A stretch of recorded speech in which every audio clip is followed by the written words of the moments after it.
The program has always been very much about bridging that gap between learning and earning, so looking at developing that workforce of the future for all of New Zealand.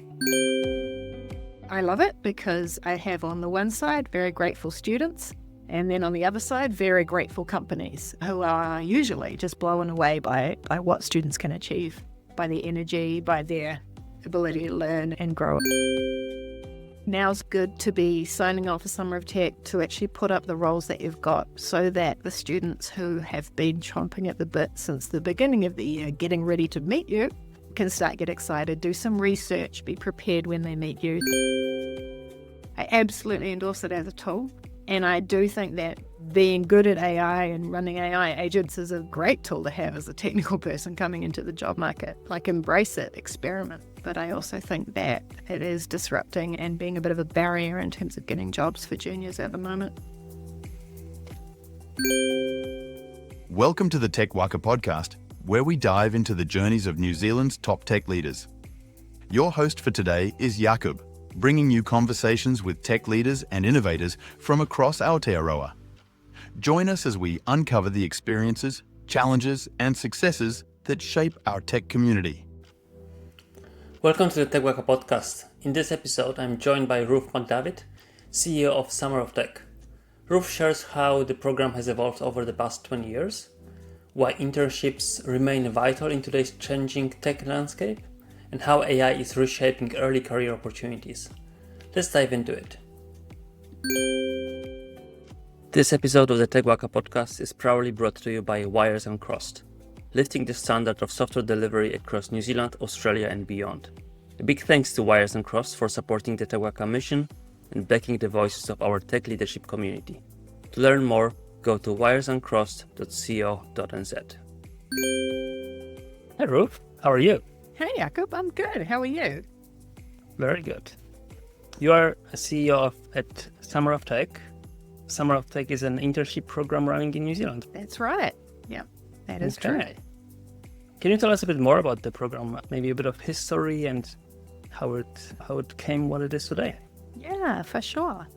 Once upon a time in 2006, which is almost 20 years ago, Wow. a bunch of startup founders were in a business incubator in Wellington called Creative HQ, and they thought they wanted to try some interns. In the olden days, internships were not really a thing in Aotearoa, and so they gate-crashed a career fair and hired some students. So the story goes, they shared them across a few companies, and they had a pretty good summer, paid internships, learning on the job, delivering.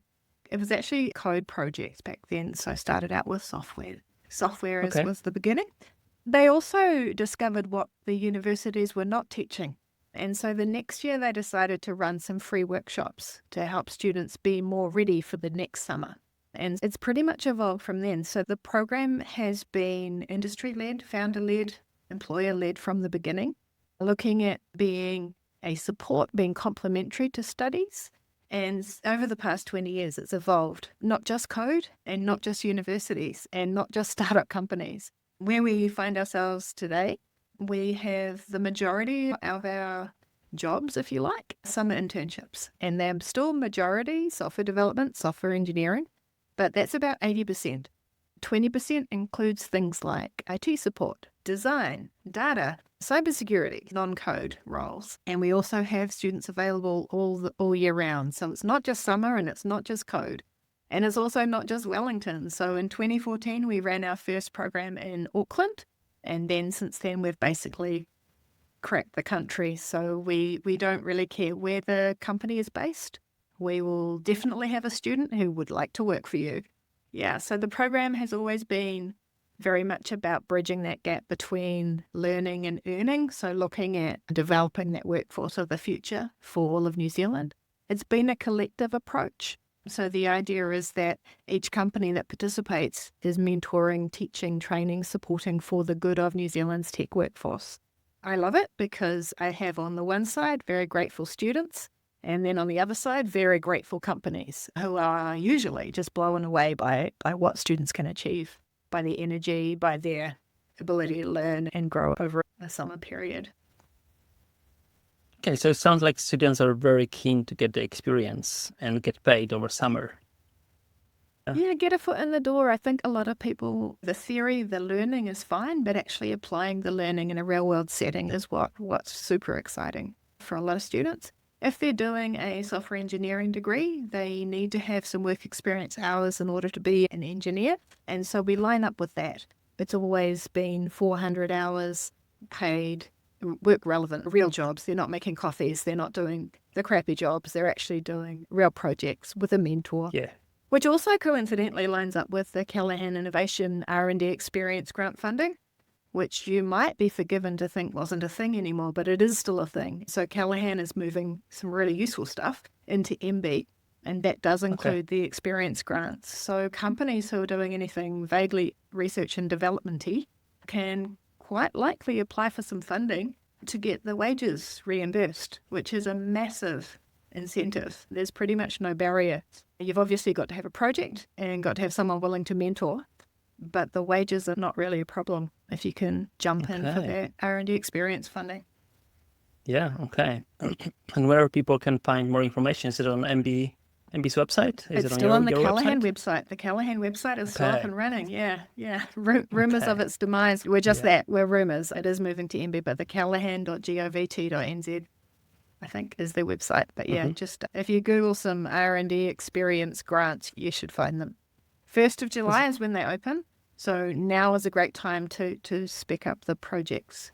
It's a great tip. And then when you were talking about students willing to get the experience, I remember my first internship. I think I was back in Poland, and I was after my second year of studies, and I was really clueless about how to apply all of this stuff, algorithms, and all of these languages I was learning. The first internship, that was really interesting experience, very useful, extending my horizons. How does it look to work 8 hours a day, first of all, and 5 days a week, which is a challenging zone, and then what sort of problems I had to deal with and how to collaborate with others and what does it mean to deploy to production and all of this stuff. So that was super useful. It's funny because the learning is definitely a very steep learning curve for technical, but actually what we usually hear from students is the even steeper learning curve was working on a team.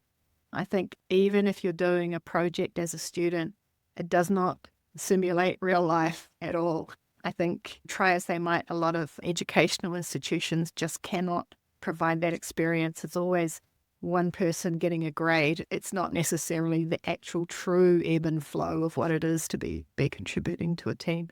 So that's where we focus our workshops. So we call them boot camps, but they're short, they're free workshops, which are designed to help understand what's about to come.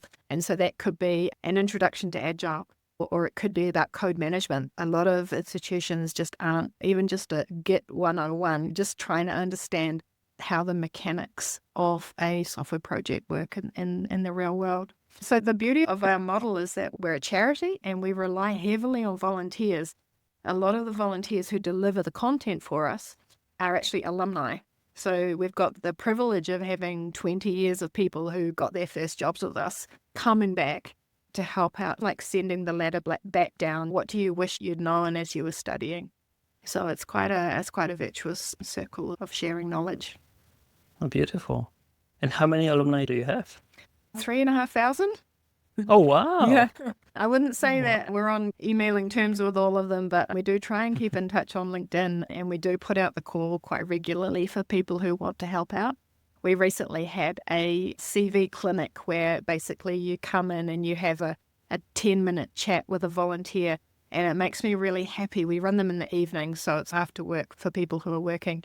But often we have people from overseas, alumni who've gone on to different jobs, whether it's in Australia or in Asia or in North America. They can chime in and help out with CV reviews, and mock interviews is another one that's super popular.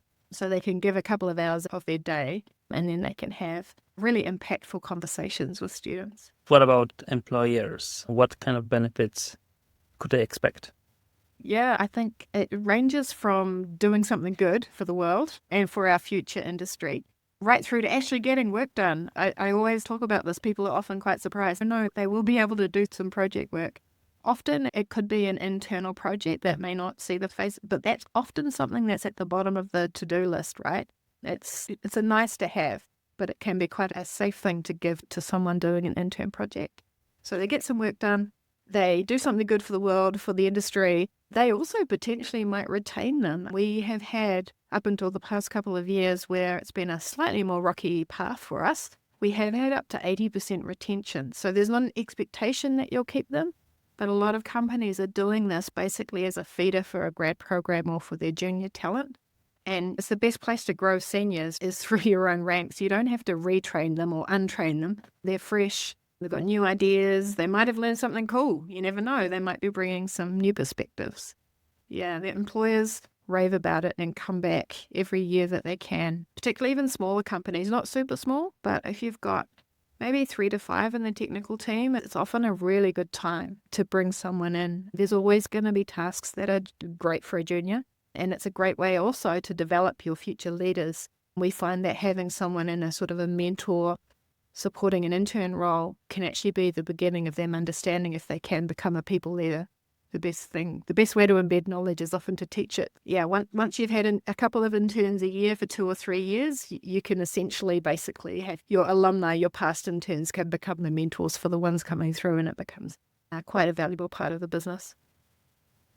I have never thought about that, but I think it's a great example because people do often internally. You have seniors who want to become people leaders and they don't have the training ground for that. And having that mentor relationship could be a great step. And also overlooking a project this way, having a chance to have a project that you maybe want to do as a senior or your team wants to do. And you are responsible for leading this person or a couple of people, interns, who can deliver the project. And then you need to learn how to help them work together and then how you can teach them about the practices. But also I think you need to balance it out with how much do you try to make perfect and how much quality or design quality you are able to, or speed that you are able to adjust to what an intern can do. And I think that can be very interesting leadership experience.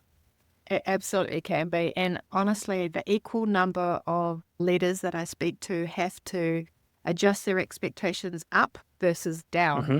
So having that fluidity in the project, like I said, maybe not a critical path or a customer-facing one initially, but you can actually be surprised.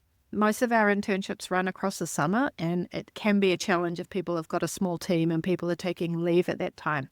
But if there's enough cover in terms of mentoring them, what I usually suggest is bring them in mid-November. That's about when exams finish. And then by mid-December, if you've done it, you've supported, onboarded, given them good orientation to where the tools are and taught them how to solve their problems, then basically after Christmas, so January, February, you should be getting return on investment. You should have somebody who's a contributing member of your team.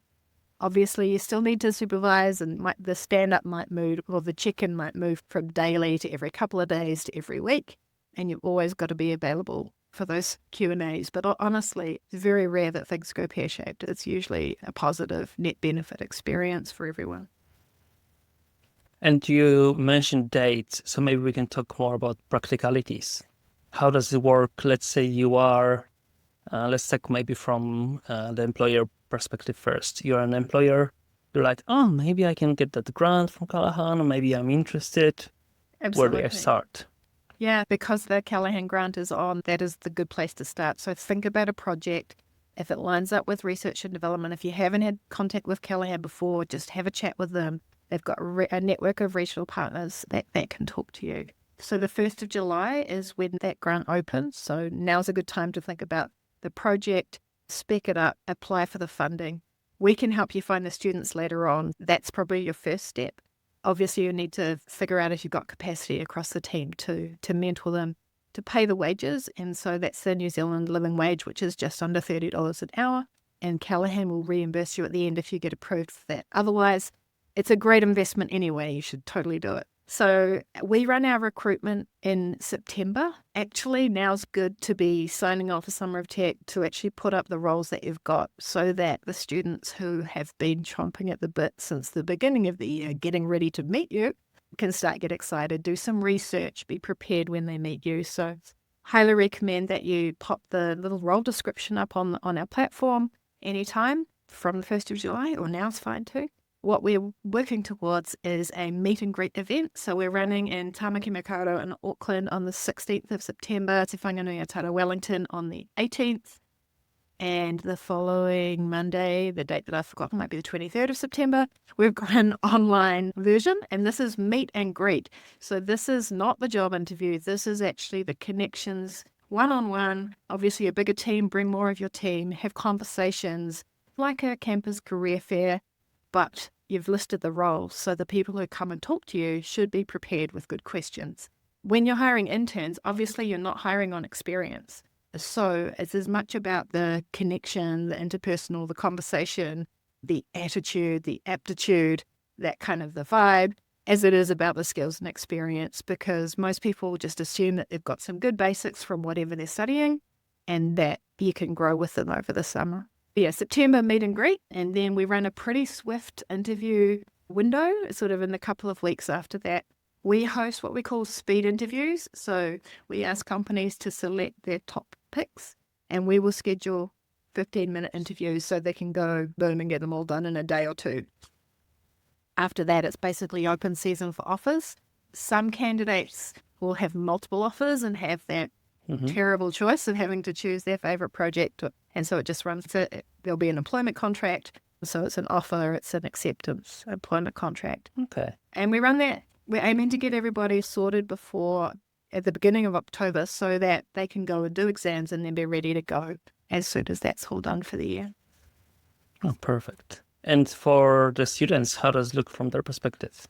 So from their side, they will mostly, I think we've got about close to 2,000 of them already there who have completed these steps, which is find out about us, mostly through word of mouth. So we've spent 20 years on all the different campuses and institutions and alumni spreading the word. We do work closely with basically all the tertiaries. So we've got 30 different educational institutions represented on our platform. Now that obviously includes universities, polytechs, but also the PTEs, so the smaller ones that you might not have heard of before, or the region in the regions, SIT, EIT, all those good ones. We also work with the shorter courses, so like Mission Ready or Dev Academy Aotearoa. And so we get a whole lot of a great diverse range of people who want to get into the tech industry. So they would have found out about us, they will sign up for Summer of Tech, and we work with them to get their profile looking amazing. So I mentioned the CV clinics. So we've got a lot of resources for students. We run workshops. We run one-on-one feedback sessions with industry people to help them basically put their best foot forward. They'll be able to build their profile as they get towards recruitment season, as we call it. And yeah, once it's approved, then they can both be found by employers and they can search and apply for jobs through our platform as well. Okay. I think I have maybe one more topic that we have to talk about. We have to talk about AI and how it's changing employment. And there's more and more talk how AI is going to start replacing junior engineers and junior knowledge workers in general. Do you see that conversation happening? Do you see some changes in your area? And when you talk to employers and maybe students, what is their approach and fears and maybe hopes that they have? All of the above. I had to do a talk recently at Tech Rally, and I ended this horrible, deep wormhole of doom and gloom and the dystopian view of where AI is taking us, and it got quite depressing for a while there. It has definitely changed the game. I think we've got two big things happening at the moment. One is the recession and low business confidence, and I'm in Wellington. Lots of people have not got jobs anymore. So there's that challenge that we have, but also AI as an excuse. I'm going to call it as an excuse. I'm not dismissing it. I absolutely believe it's changing the game for how we work across the board, not just for software developers, but I think a lot of companies, especially larger ones, but possibly smaller ones too, are saying, oh no, we don't need to hire juniors, of course, because all those lower level roles can be done by agents. But I don't think they've actually thought through the implications of that. I've talked to lots of people who are using agents for things and then discovering, oops, quality, oops, the humans have to come and fix it. I also think it's so short-sighted in terms of, no, we won't hire any juniors anymore, but we just want seniors. And if you pause for a second, you need to wonder where those seniors are going to come from. I'm not dismissing immigration. I think that's a fantastic way of us getting amazing senior tech talent here. But if we're not growing our own, if we're not maximizing opportunities for our youth and career switches coming through, then we're doing ourselves a disservice. A couple of years ago, it was quite funny with the GPT coming through. We had this privileged position of being able to go into campus and talk to students about how to use AI for their CVs, because they were getting told not to touch it because it was evil and it was not kosher with the academics. So we do have some guidelines for students in terms of how to use AI. We've actually built our own language model thing, which is based on Summer of Tech's knowledge of how to do an awesome CV, to actually help them get particularly to flush out experience. I think for a lot of students, they just don't see the transferable skills that they've got. And it could be from their involvement in clubs or sports or cultural groups. AI is pretty good at pulling that through and making it relevant to the job you're applying for. So I absolutely endorse it as a tool. And I do think that being good at AI and running AI agents is a great tool to have as a technical person coming into the job market. Like, embrace it, experiment. But I also think that it is disrupting and being a bit of a barrier in terms of getting jobs for juniors at the moment. And when I think there's an opportunity also maybe there for the companies, maybe they are thinking about AI, maybe they are thinking about agents, and maybe they don't even know where to start, or maybe they have this area where they don't have enough resources. Then you can get an intern who's going to play a bit maybe with agents, and I know play may sound downplaying it, but actually try it out, run proof of concept, see what's possible. Maybe test 3, 4, 5 different tools and understand how these tools work. You're going to get that experience, you can document it, you can then make decisions, you can implement the agent, you can test it. That's something valuable that you can get out of that. And of course, the intern, the students are going to get hands-on experience with this new tech, which is exciting. So I think even in that context, it can be a win-win. Fantastic. Yep. We certainly saw a big rise in job descriptions last year for interns, or job titles that had AI in them. And yeah, I completely agree. Students are coming from that research document, present your findings practice. So that's quite second nature to a lot of them. And yeah, it's a pretty low cost way of doing a bunch of experiments, and who knows, maybe it'll be amazing. Thank you for sharing all of that. And thank you for doing all of the work, because I know that it takes time to build a community and create opportunities for people. And it's not easy. It takes time, takes effort, takes some grit. So thank you. You're doing an awesome job. Thank you. It's a team. Like I say, there's a lot of volunteers that help out, and they've come through, but they're also giving up their time. I've got 2 amazing colleagues, so Kate and Shannon, and we've got an awesome board that just keeps us all ticking over. So we're small but mighty, and we've got plenty of really keen people who just love an opportunity to come through and kickstart their career. So yeah, thank you for the chance to talk about it. Thank you, Ruth. A special thanks to our sponsor, Wires Uncrossed, helping teams across New Zealand, Australia and beyond untangle software delivery and build systems that truly perform. We're grateful for their support in making these conversations possible. Check them out at wiresuncross.co.nz. Thanks for listening to this episode of the Tech Waka. If you found it valuable, share it with your team or someone who's thinking about hiring junior talent. And don't forget to subscribe. More conversations with Aotearoa's tech leaders are just around the corner. See ya!